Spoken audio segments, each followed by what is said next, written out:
오늘은 우리가 예수님의 흔적, 지금 사순절 기간 동안에 예수님의 흔적을 통해서 주님께서 이 세상에 오셔서 우리 가운데 구원을 주시기 위해서 걸어가신 주님의 발자취와 흔적을 지금 우리가 더듬어 가고 있습니다. 오늘 네 번째 시간으로 예수님의 발, 바로 정의를 행하신, 정의로 임하신 주님의 발에 대해서 생각하며 은혜를 나누겠습니다.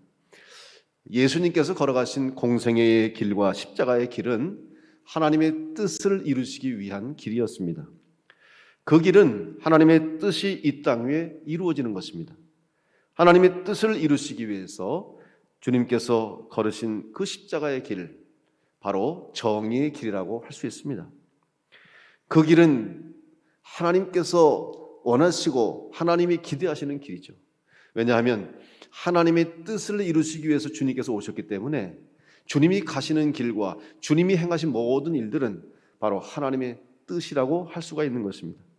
하나님은 바로 정의로우신 분이시요, 하나님은 우리에게 스스로 당신은 공의롭고 정의롭다고 말씀하십니다. 신명기 32장 4절에 보면 그는 반석이시니 그가 하신 일이 완전하고 그의 모든 길이 정의롭고 진실하고 거짓이 없으신 하나님이시니 공의로우시고 바르시도다, 이렇게 기록하고 있습니다. 그래서 바로 이 하나님의 뜻대로 하나님의 뜻을 이루시기 위해서 오신 예수님의 삶 역시 정의롭고 공의로우신 길을 가신 겁니다. 그래서 예수님께서는 이 바로 정의롭고 공의로우신 하나님의 말씀대로 이 세상에서 십자가의 길을 걸어가셨습니다. 예수님의 흔적을 찾다 보면 우리는 예수님의 발이 머무신 곳, 다시 말하면 예수님께서 가시는 곳마다 잘못된 것이 바로잡히고 막혔던 것이 뚫리고 문제가 해결되는 역사가 일어났던 것을 알고 있습니다. 지금도 그때 역사하셨던 주님의 그 공의롭고 정의로우시고 또 바르게 고치시고 회복하시는 그 주님의 역사하심이 지금도 동일하게 우리 믿는 성도들을 통해서, 성령님의 역사하심을 통해서 주님이 임재하시는 곳마다 동일한 역사가 우리 가운데 일어나고 있습니다. 따라서 우리는 지금 우리의 걸음이 우리 혼자의 걸음이 아니라 바로 주님과 동행하는 걸음, 또한 우리의 걸음이 곧 주님의 발걸음이 됨을 통하여서 세상을 바르게 해야 할 사명을 갖는 것입니다. 이제 우리는 다 예수님의 흔적을 소유한 자로 살기 위해서 주님의 발이 머무르는 성도가 되어야 할 것이고, 여러분의 삶 가운데, 여러분의 발자취 가운데 예수 그리스도의 발자취가 동일하게 임할 수 있도록 오늘 우리 성도들의 삶은 곧 주님의 발자취를 따르는 삶이 되어야 하는 것입니다. 그러면 우리는 예수님의 흔적을 소유한 자로 살아가고 있다고 한다면, 이렇게 예수님의 흔적, 특별히 예수님의 발자취를 따르며 예수님의 발과 같은 성도가 되기 위해서 우리는 어떠한 주님의 발을 따라야 할 것인가 생각해 보려고 합니다. 첫째로 주님의 발은 용서의 발이었습니다. 바리새인들이 하루는 예수님의 제자들에게 물었습니다. 왜 너희 선생은 가까이 해서는 안 되는 죄인들이나 세리들과 같이 식사를 하느냐? 왜 이런 질문을 던졌습니까? 세리들하고 식사하는 게 문제가 되냐? 그 당시에 율법으로 보면 문제가 되는 거죠. 왜냐하면 당시의 율법이라고 하는 것은 하나님의 정해진 말씀대로 지키기 위해서 그들이 또 다른 법을 만든 거예요. 어떻게 하면 말씀대로 율법대로 살 것인가를 연구하다 보니까 수많은 법들이 만들어지게 됐는데, 그 핵심이 뭐냐 하면 성결하고 정결한 삶을 살기 위한 것이 율법의 핵심입니다. 다시 말하면 죄를 짓지 않기 위해서, 하나님 말씀대로 순종해서 죄를 짓지 않는 자로 살기 위해서 해서는 안 되는 일, 또 만져서는 안 되는 것들, 먹어서는 안 되는 것들, 이런 것들을 다 아주 구체적으로 정해놓습니다. 그러다 보니까 이 사람들과의 관계가 제한되는 거죠. 여러분, 이방 사람들을 왜 유대인들이 접촉하지 않냐면 이방 사람들은 먹는 음식이 달랐습니다. 그래서 정결한 자가 되고, 다시 말하면 부정한 자가 되지 않기 위해서는 부정한 음식을 먹지 말아야 됩니다. 부정한 음식 안 먹는 게 뭔지 아시죠, 여러분? 음식도 갈라 먹고, 고기도 마찬가지, 다 먹을 수 없잖아요. 되새금질 하는 거 먹어야 되는 거예요. 또 굽이 갈라지지 않은 것은 안 되고, 이렇게 굽이 갈라져야 되는데 또 되새김질을 안 하면 안 되고, 이렇게 다 아주 철저하게 구별을 해서 그런 음식을 구별하고 먹거나 먹지 않는데, 이방인들은 먹어서는 안 되는 음식을 먹다 보니까 결국 그 부정한 음식을 먹은 자는 부정한 자가 되는 거예요. 그러니 그런 사람들은 만나도 안 되고 접촉해도 안 돼요. 왜? 부정한 사람과 접촉하면 내가 부정해지기 때문에 철저하게 율법을 지키고 살려고 노력하는 사람들은 그 이방 사람들을 만나지도 않고 대하지도 않고 가까이도 안 하는 거죠. 그러니 오늘 바리새인들 입장에서는 예수님께서 왜 도대체 저런 죄인들, 세리나 또 사람들이 다 낙인 찍힌 저 사람은 죄인이라고 다 알고 있는 그런 사람들과 왜 굳이 예수님은 만나시고 왜 식사를 하고 어울리느냐 하는 것이 지금 오늘 바리새인들의 질문이었죠. 이 말을 들으시고 예수님께서 이렇게 말씀하셨습니다. 마태복음 9장 12절로 13절 말씀 보면 예수께서 들으시고 이르시되 건강한 자에게는 의사가 쓸데없고 병든 자에게라야 쓸데있느니라. 너희는 가서 내가 긍휼을 원하고 제사를 원하지 아니하노라 하신 뜻이 무엇인지 배우라. 나는 의인을 부르러 온 것이 아니요 죄인을 부르러 왔노라 하시니라. 여러분, 바리새인들이나 사두개인들이나 율법학자들이 얼마나 열심히 법을 지키려고, 죄를 짓지 않으려고 최선을 다해 살아가는지 몰라요. 정말 그 사람들의 어떤 삶의 모습을 보면 정말 존경스러울 정도로 철저하게 율법 중심의 삶을 살아갔던 것을 우리는 보게 됩니다. 정말 대단한 열심이고 정말 아주 대단한 신앙심이에요. 그런데 그럼에도 불구하고 왜 예수님께서는 그런 바리새인들이나 혹은 사두개인들이나 율법학자들에 대해서 왜 책망하셨고 그들을 왜 비판하셨고 오히려 그들의 신앙과 그들의 철저한 율법 중심의 삶을 칭찬하신 것이 아니라 그렇게 해서는 안 된다, 또 저런 신앙은 잘못된 신앙이다, 왜 주님이 책망하셨습니까? 그 이유는 바로 그들의 신앙 속에서 스스로를 구별하고 스스로는 정결하게 하고 스스로의 신앙을 위해서는 열심히 하는지 모르지만 다른 사람을 구원하고 다른 영혼을 사랑하고 다른 영혼을 깨닫게 주님께로 인도하기 위해서는 한 게 없어요. 자기 자신의 신앙에만 집중했던 거지. 다시 말하면 다른 사람의 잘못을 판단했습니다. 맞습니다. 정죄했습니다. 맞습니다. 그런데 판단하고 정죄하는 것으로 끝났다는 거예요. 그리고 너희들은 죄인이요, 너희들은 악한 사람이고 나는 의인이고 나는 정결하다, 여기서 끝났다는 거죠.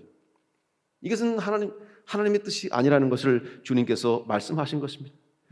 자신만 죄를 짓지 않으면 된다는 이기적인 신앙을 가졌던 것입니다. 예수님께서는 그렇다고 예수님이 죄를 가까이 하라고 말씀하셨습니까? 죄를 지어도 좋다는 말씀입니까? 아니죠. 죄가 악한 것이고 또 죄를 지어서는 안 된다고 말씀하셨지만 죄인과 어울리라는 말씀이 아니라 죄인을 용서하라는 것입니다. 그리고 죄인을 용서하는 이유가 무엇이냐? 그들이 죄인인 것을 알았다면 그냥 내버려두지 말고 죄에서 벗어나도록 도와주라는 것이 주님의 가르침인 것입니다. 여러분, 우리가 왜 복음을 전합니까? 교회가 왜 선교합니까?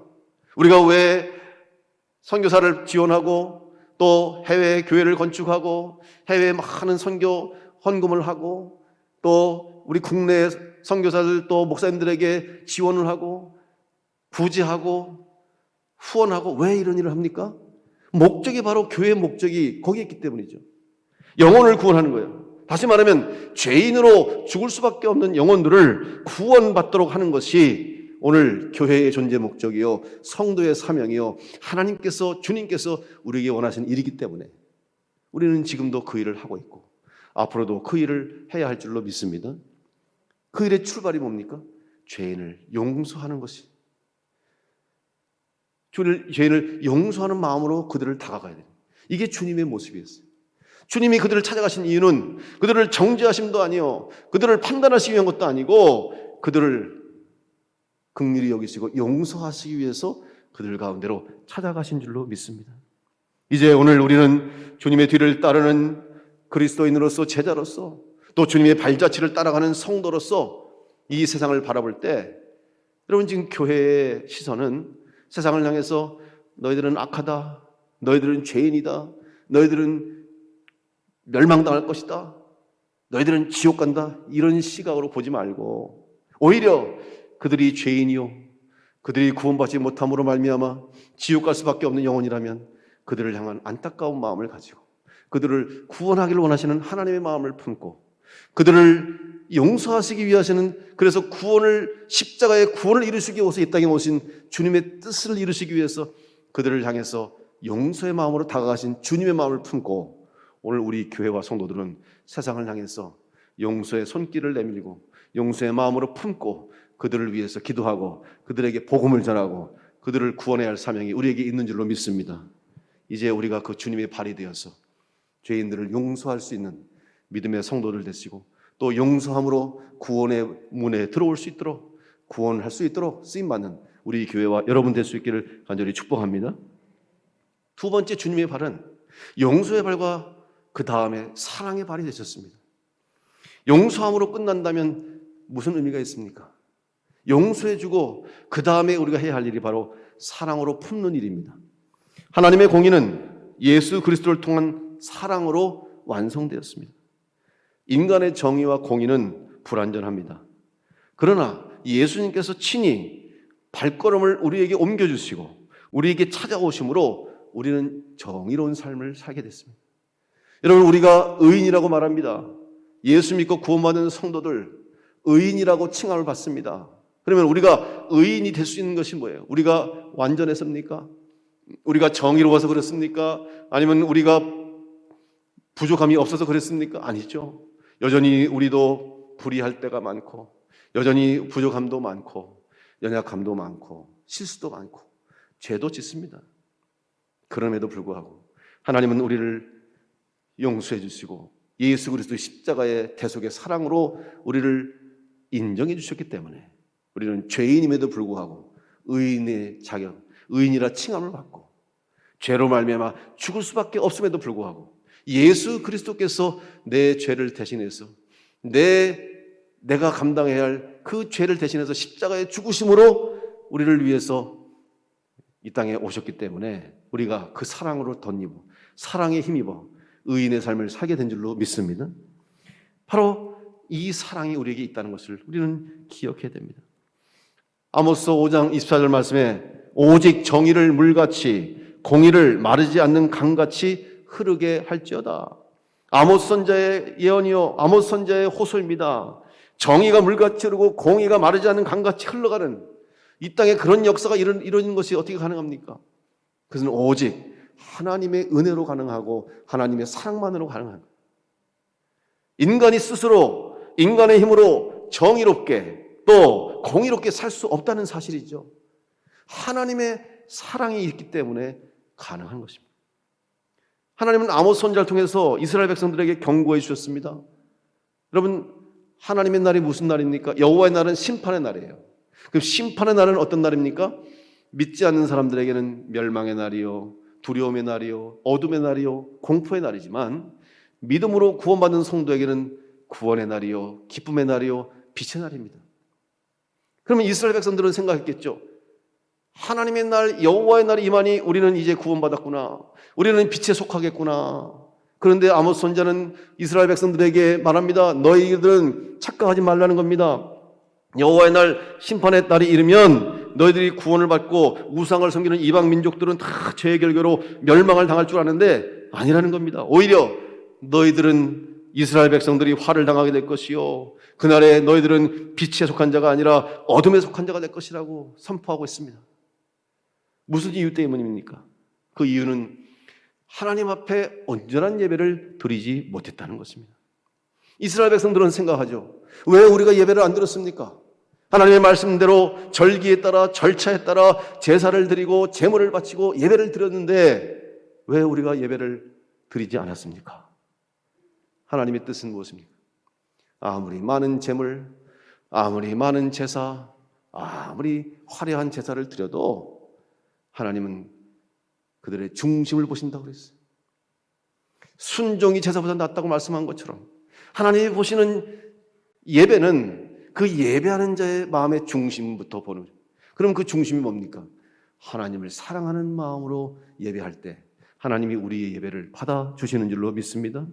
결국 온전한 예배가 드려지지 못했다고 하는 것은 그 온전함이 무엇입니까? 완전함이 아닙니다. 온전함이라는 것은 하나님을 향한 사랑으로부터 출발하는 예배자가 되어야 된다. 하나님을 향한 사랑과 은혜에 대한 감사함으로 예배를 드릴 때 우리 예배를 하나님이 받아주실 줄로 믿습니다. 결국 하나님을 향한 사랑을 잃어버린 이스라엘 백성, 아무리 제사를 드리고 제물을 바쳐도 하나님을 사랑하지 않는 마음으로 형식적인 예배, 법에 따른 예배, 습관적인 예배를 드리는 이스라엘 백성들을 향해서 하나님은 안타까워하신 겁니다. 오늘 본문의 바리새인 집에서 향유를 깬 여인을 생각해 보십시오. 그 여인은 사람들이 다 죄인이라고 낙인 찍은 사람입니다.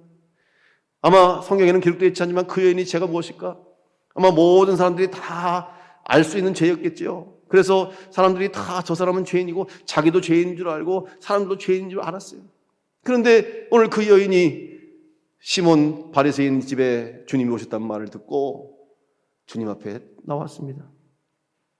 그리고 눈물을 흘리며 주님 발 앞에 향유를 깨서 주님의 발을 자기의 머리칼로 주님의 발을 닦았어요. 그 비싼 향유를 깨서 주님의 발에 부었어요. 바리새인들이 보니 이해가 되지 않는 거예요. 또 마음이 불편한 거예요. 저 비싼 향유, 저 엄청난 저 향유를 깨서 고작 예수의 발에 부어? 이런 마음을 품습니다. 그를 향해서 예수님 뭐라고 말씀하셨어요? 너희들은 내 머리에 감람류도 붙지 않으면서 저 여인이 나에게 한 것을 왜 이해 못하느냐? 여러분, 그 여인이 왜 향유를 예수님의 발에 부었습니까? 주님의 사랑을 경험했기 때문이죠. 세상 사람들은 자기를 다 죄인이라고 낙인 찍히고 다 판단하고 정죄하고 돌로 쳐 죽이려고 할 수 있었겠죠. 그런데 주님은 그 여인의 죄를 용서하시고 사랑해 주시고 다시 살 길을 허락하시고 새 삶을 살아라고 사랑으로 그 여인을 구원해 주셨기 때문에 이제 그 여인은 새 삶을 얻었어요. 새 생명을 얻었어요. 그리고 삶의 이유를 찾았어요. 삶의 목적을 발견했어요. 그러니 이것보다 더 귀한 일이 어디 있습니까? 새 생명 얻었으니 얼마나 감격해요. 잊을 수가 없는 거죠. 그 사랑의 감격에서 향유를 깬 거예요. 그 향유의 가치가 뭐 있습니까? 죽은 사람 몸에 발라준다고 그 가치가 있습니까? 차라리 나를 다시 살려주시고 나를 다시 새 삶을 살게 하신 주님 발에 부어야 되겠다고 여인이 생각해서 눈물 속에 감격함으로 주님 앞에 향유를 깬 것입니다. 주님께서 그 여인을 용서하시고 그의 영혼을 긍휼히 여기시고 사랑해 주셨기 때문입니다. 여러분, 이 여인뿐만 이랬습니까? 이 여인만이 주님의 사랑을 받았습니까? 이 여인만이 주님께 용서받았습니까? 바로 오늘 우리가 주님께 용서받은 죄인이요, 바로 오늘 우리가 주님의 사랑을 받은 사람임을 기억하시며 여러분, 감사함으로, 감격함으로, 기쁨으로, 사랑으로 주님 앞에 나와서 예배하는 여러분 될 수 있기를 간절히 축복합니다. 우리들의 발자취가, 우리들의 발걸음이 바로 이 주님의 사랑의 발걸음이 되어야 할 줄로 믿습니다. 이제 먼저 이 사랑을 받은 우리들이 오늘도 누군가에게 주님의 발자취가 되고 주님의 발걸음이 돼서 그 사람을 사랑하고 그 사람을 긍휼히 여기고 그 사람을 위로한다면 그 사람은 우리를 통해서, 우리 교회를 통해서 예수님의 사랑을 경험하고 예수님의 사랑을 깨닫고 그 사람은 다시 주님 앞에 무릎 꿇고 주님 앞에 새 삶을 고백하며 거듭나는 인생으로 영원히 구원되는 역사가 있게 될 줄로 믿습니다. 그게 바로 오늘 우리 교회의 사명이요, 우리 성도들의 해야 할 일인 줄 믿습니다. 주님께서 그 일을 우리에게 부탁하시려고 주님은 사랑으로 이 땅에 오셨고 사랑으로 십자가를 져주셨고 사랑으로 우리를 구원해 주신 줄로 믿습니다. 이 사랑이 여러분 가운데, 여러분 심령, 여러분 삶 가운데 충만하시길 간절히 축복합니다. 예배 드릴 때 여러분 이 사랑 가지고 나와 예배 드려야 되는 거예요. 예배할 때마다 매주일, 아니 매번 예배 드릴 때마다 우리는 우리를 위해서 십자가에서 나 대신 죽어주신 주님, 내 죄를 대신 용서하시기 위해서 고난당하신 주님, 그 사랑 때문에 우리는 예배할 수 있고 구원받고 이 땅에 살 수 있음을 기억하면서 감격과 감사로 예배할 때 하나님이 우리 예배를 받으시고 여러분 통해서 이 땅 가운데 사랑의 역사를 이루게 하실 줄로 믿습니다. 우리 교회가 그런 사랑이 충만한 교회가 되기를 간절히 축복합니다. 우리 교회가 그런 사랑을 전하는 교회가 되기를 간절히 원합니다. 여러분, 우크라이나 이번에 고난주간 금식기도 또 고난주간 특별 새벽기도회를 통해서 우리가 우크라이나의 전쟁으로 인해서 고난당하고 힘들어하고 어려움 당하는 우리 그들을 위해서 이번에 좀 헌금하려고 그래요. 우리도 한국 전쟁 때, 6.25 전쟁 때 폐허에서 잿더미에서 절망하고 소망 없이 낙심하던 우리들에게 누가 도와줬습니까? 여러분, 외국의 수많은 선교사님들과 수많은 교회 통해서 구호 물자도 보내주시고 선교사들이 오시고, 그래서 그냥 뭐 우리를 압니까? 개인 관계에서 아니잖아요. 오직 예수 그리스도의 사랑으로 우리에게 음식을 보내주고 구호 물품 보내주고, 그래서 우리가 다시 일어났지 않습니까? 여러분, 이걸 잊으면 안 돼요. 모르는 사람들 많을 거예요. 뭐 다 외국에서 왔으니까 다 외국에서 도와줬는데, 여러분, 거기에 상당한 부분이 교회를 통해서, 성도들을 통해서 그들이 헌금하고 그들이 선교해 주기 때문에 오늘 우리가 다시 살아나게 된 것처럼 우리도 이제 그 사랑을 전해야 되는 그런 또 복을 받은 나라가 됐기 때문에 우리가 아픔 중에 있는 나라들 위해서, 사람들 위해서 전하고, 또 비단 전쟁과 어려움 중에 있는 사람뿐만 아니라 우리 주위와 우리 주변에 이 땅에 있는 많은 사람들에게도 예수님의 사랑을 전하는 우리 교회가 되어야 할 줄로 믿습니다. 그러기 위해서 먼저 여러분이 주님의 사랑을 다시 한번 깨닫고, 내가 이 사랑을 받고 있구나, 내가 이 사랑을 받았구나, 주님이 나를 사랑하시는구나, 먼저 기억하고 깨닫고 감사하는 여러분 되시길 간절히 축복합니다. 세 번째, 주님의 발은 용서의 발과 사랑의 발로서 우리에게 찾아오심으로 우리에게 평안을 전해주시는 평안의 발이셨습니다. 우리는 다 걱정, 근심, 염려를 가지고 살아갑니다. 그래서 늘 불안할 수밖에 없습니다. 편안할 때보다 걱정할 때가 더 많고, 안심하며 살 때보다 불안하며 살 때가 더 많습니다. 하나의 문제를 해결하면 또 다른 문제가 생깁니다. 한 곱이 넘기면 또 넘어야 할 산이 우리 앞에 막혀 있습니다. 결국 인생은 끝없이 염려하며 살아가는 시간들입니다. 그래서 사람들은 이런 염려를 없애려고 여러 가지 노력을 합니다. 세상의 방법들을 사용합니다. 세상 것들을 이용해서 우리의 불안과 걱정을 한번 해결해 보려고 애씁니다. 그런데 그거 다 잠시뿐입니다. 다 지나갑니다. 영원한 것은 없습니다. 오히려 잠시 염려를 잊고자, 잠시 고통을 벗어나고자 하는 것 때문에 더 큰 문제를 만들어내고 심지어는 자기 인생까지 망치는 사람들을 보게 됩니다. 세상 것으로는 만족을 얻을 수 없고 세상 방법을 통해서는 참 평안을 얻을 수 없습니다. 예수님은 그래서 우리에게 말씀해 주셨습니다. 요한복음 14장 27절에 보면 평안을 너에게 끼치노니 곧 나의 평안을 너에게 주노라. 내가 너에게 주는 것은 세상이 주는 것과 같이 아니하니라. 너희는 마음에 근심하지도 말고 두려워하지도 말라. 여러분, 주님과 함께하면 이 평안을 얻게 될 줄로 믿습니다. 주님의 발이 머무시는 곳에 평안이 임했습니다. 병든 자가 고침받고 귀신들이 도망가고 문제가 해결됐습니다. 그런데 이 평안의 은혜를 누리기 위해서 어떤 일이 있어야 됩니까? 먼저 예수님이 그곳에 계셔야 됩니다. 그리고 예수님이 계심으로 주님을 믿고 고백하는 역사가 있을 때 그곳에 평안이 찾아옵니다. 주님이 곁에 있어도, 주님이 함께 있어도 믿지 못하고 믿음이 없는 자는 평안을 얻을 수 없습니다. 한 번은 갈릴리 호수에서 예수님이 제자들과 함께 배를 타고 계셨는데 갑자기 큰 광풍이 일어났습니다. 물결이 거세지더니 배에 물이 차기 시작합니다. 배가 흔들립니다. 이러다 곧 침몰할 것 같습니다. 제자들은 물을 퍼내고 어떻게든지 이 위기를 넘기려고 애를 쓰는데 주님은 고물에서 누워서 베개를 베고 주무시는 거예요. 제자들은 놀라서 예수님께 소리칩니다. 우리가 죽게 되는데 왜 예수님 주무시고만 계십니까? 그래서 예수님은 일어나셔서 바람을 꾸짖으셨습니다. 그리고 주님의 명령에 바다가 잔잔해졌죠. 이후에 제자들에게 주님 말씀하셨습니다. 마가복음 4장 39절 40절에 보니까 예수께서 깨어 바람을 꾸짖으시며 바다더러 이르시되 잠잠하라 고요하라 하시니 바람이 그치고 아주 잔잔하여지더라. 이에 제자들에게 이르시되 어찌하여 이렇게 무서워하느냐? 너희가 어찌 믿음이 없느냐? 주님이 말씀하셨습니다. 여러분, 제자들은 주님과 한 배에 탔어도 무서워했습니다. 주님과 함께 있음에도 불구하고 불안해했습니다. 주님을 모시고도 그들은 여전히 걱정, 근심했습니다. 왜 그랬습니까? 주님을 향한 온전한 믿음이 없었기 때문입니다. 믿음이 없으면 평안함이 없습니다. 믿음이 없으면 불안할 수밖에 없습니다. 우리는 예수님을 믿는다고 하면서 평안하지 못할 때가 많지 않습니까? 과연 예수님, 과연 나에게 예수 그리스도를 믿는 온전한 믿음이 있는가를 한번 여러분 돌아보시기 바랍니다. 왜 평안이 없을까? 왜 걱정, 근심만 하고 있을까? 생각되신다면 나는 정말 주님을 믿는가? 성경에 기록된 대로, 성경에 말씀된 대로 이 주님이 바로 내가 믿는 주님인가?